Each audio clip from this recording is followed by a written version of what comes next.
सभी शिक्षकगण और शिक्षाविदों को मेरा नमस्कार। मैं डॉक्टर भावना खेड़ा आज आप लोगों के सम्मुख इसलिए उपस्थित हूँ। इस महामारी के समय जब देश में ये कोरोना काल चल रहा है और महामारी का समय चल रहा है, बहुत सारी उथल पुथल समाज में हमारे व्याप्त है। तो इस सारी उथल पुथल के बीच जो एक बहुत दिनों से मैं देख रही हूँ कि एक मुद्दा हमारे सामने हमारे समाज में आ रहा है। शिक्षक और अभिभावक और स्कूल, शिक्षक, अभिभावक और स्कूल, ये त्रिकोणीय मुद्दा जो समाज में चल रहा है, उससे मन बहुत व्यथित है। क्या हमारा समाज, हमारा देश पौराणिक काल से अपने शिक्षकों की, अपने गुरुओं की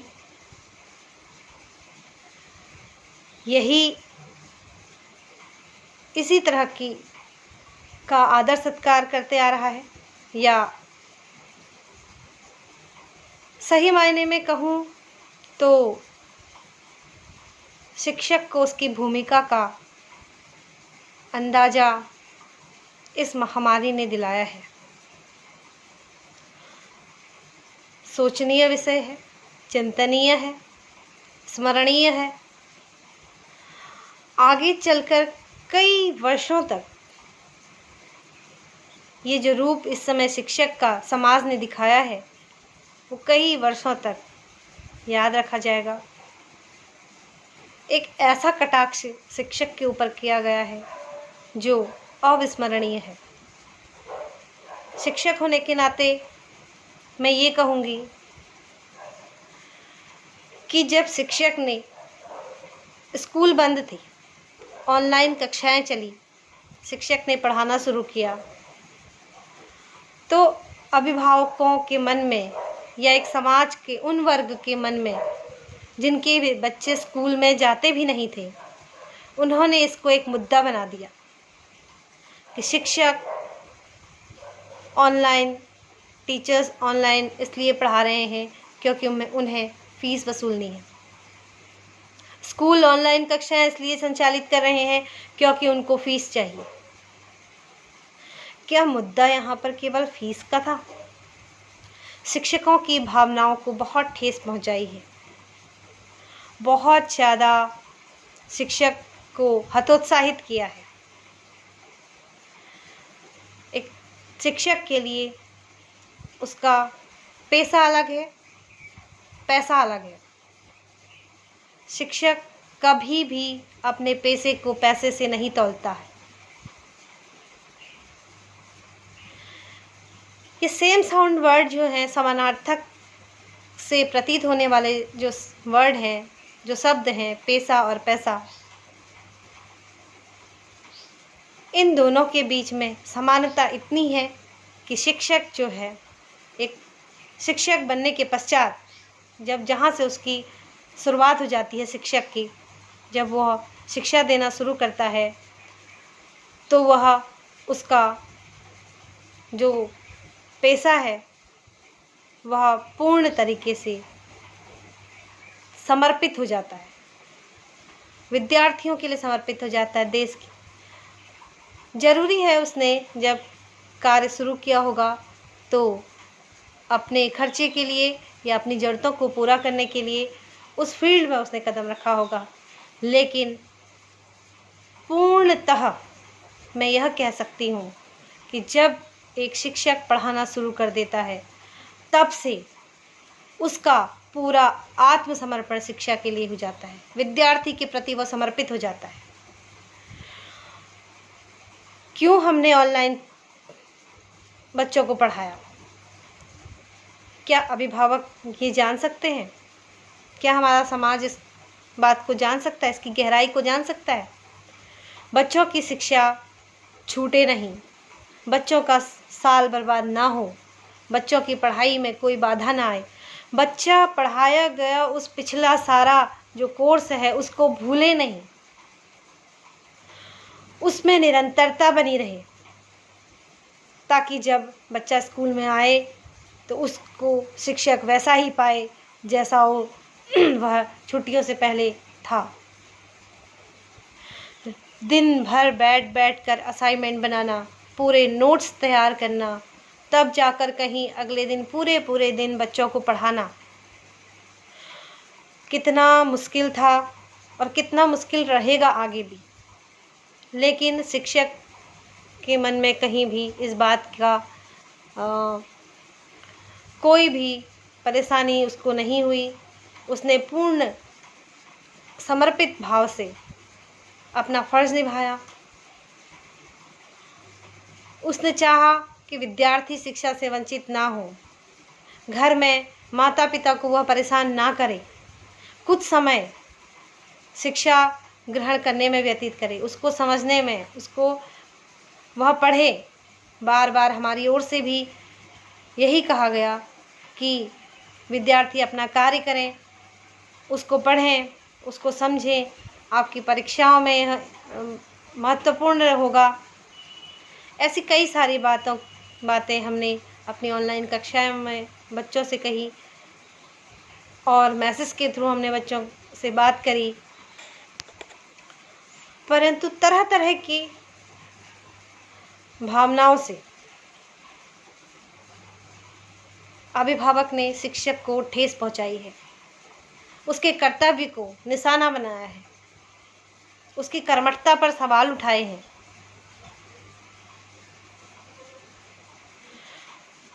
बात यहाँ तक पहुँच गई कि स्कूल नहीं तो फीस नहीं, तख्ती में लिख लिख कर कोर्ट तक पहुँचने की बात चली। क्या हमारी परंपरा यही है? भारतीय परंपरा में शिक्षक की यही भूमिका है? शिक्षक को इसी नज़रिए से देखा गया है। शिक्षक समाज को बनाता है। डॉक्टर, इंजीनियर, साहित्यकार सब शिक्षक ने बनाए हैं। तो शिक्षक के प्रति लोगों का ऐसा नज़रिया कहाँ से उत्पन्न हुआ? क्या मूल कारण इसके पीछे है? क्या केवल फीस, पैसा, केवल पैसा ही मुद्दा है? इस कोरोना काल में आप लोगों ने ये क्यों नहीं समझा कि पैसा तो तुच्छ है? महत्वपूर्ण क्या है? महत्वपूर्ण है जीवन, संस्कार, संस्कृति, सभ्यता, प्रकृति। पैसा तो आज कमाया कल गया, ना किसी का था ना किसी का होगा। समाज में अपना है तो बस अपनी प्रकृति, अपनी सभ्यता, अपनी संस्कृति।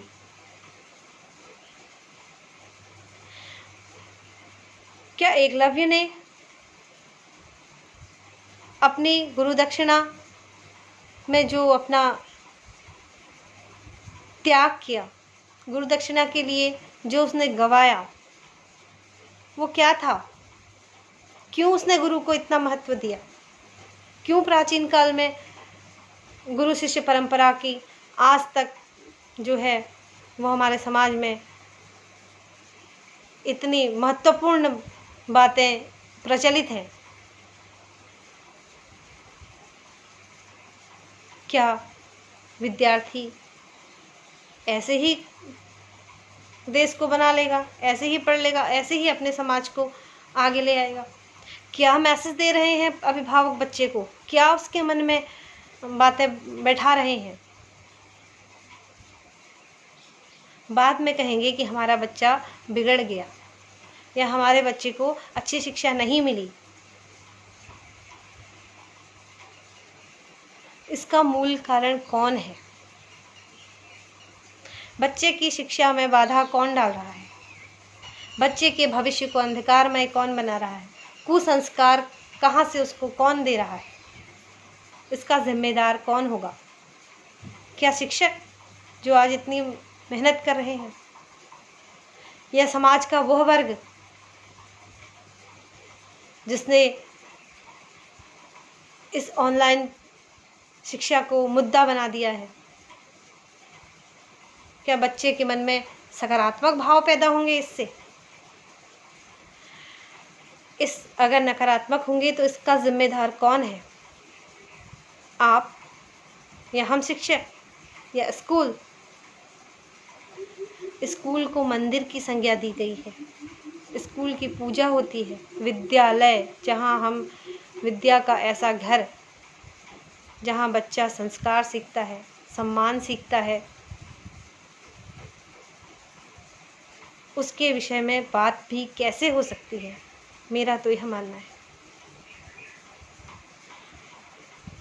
एक बात समझ में यह आई कि फीस का मुद्दा ही नहीं रहेगा अगर फिर से बच्चों को पुराने तरीके से शिक्षा दी जाए। क्या कोई अभिभावक इसके लिए तैयार है? बच्चों को पेड़ों के नीचे शिक्षा देते हैं, कैसा रहेगा? ऑनलाइन कक्षा जो हम दे रहे हैं डिजिटल माध्यम से, उस डिजिटल माध्यम को हम बिल्कुल ही नकार देते हैं, छोड़ देते हैं।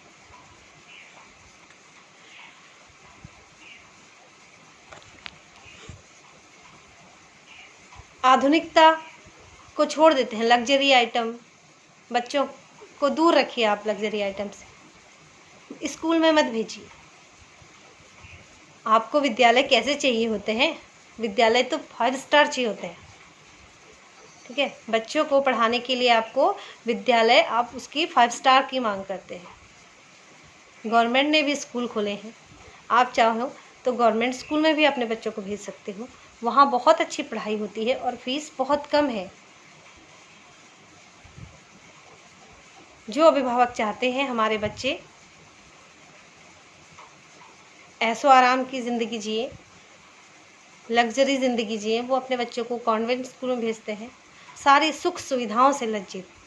उन्हें स्मार्ट क्लासरूम चाहिए होता है, डेकोरेटेड स्कूल चाहिए होता है, लैब्स, हाई प्रोफाइल लैब्स चाहिए होती है, हर चीज़ हाई प्रोफाइल चाहिए होता है। परंतु वह उन्होंने मुद्दा क्या बना दिया? फीस। ऐसे पेरेंट्स भी हैं जिनके जो माता पिता दोनों ऑफिसर्स रैंक के हैं, IAS PCS ऑफिसर्स रैंक के हैं। वह धमकी देते हैं या इस बात को कहते हैं कि हम फीस नहीं देंगे। ठीक है, मत दीजिए फीस। आपके बच्चे को हम मुफ्त पढ़ाने के लिए तैयार हैं। हम नमक के साथ रोटी खाने को तैयार हैं। ज़रूरी नहीं है हम अपनी इच्छाओं को मार सकते हैं। एक शिक्षक जो है अपनी इच्छाओं को मार सकता है, अपनी इच्छाओं को मार कर वह बच्चों को फिर भी पढ़ाना नहीं छोड़ेगा। हम आपके बच्चे को शिक्षा देना नहीं छोड़ेंगे। उन तमाम बच्चों के साथ आपके बच्चे को भी हम शिक्षा देंगे। इस सब बातों से क्या बात सामने आई कि हमारे भारतवर्ष में, हमारे समाज में शिक्षक और शिक्षा की कितना आदर है, लोगों के मन में कितना आदर है, लोग क्या समझते हैं, किस नज़रिए से अब शिक्षक को देखते हैं। हमें अपनी अहमियत इस समाज ने दिखा दी।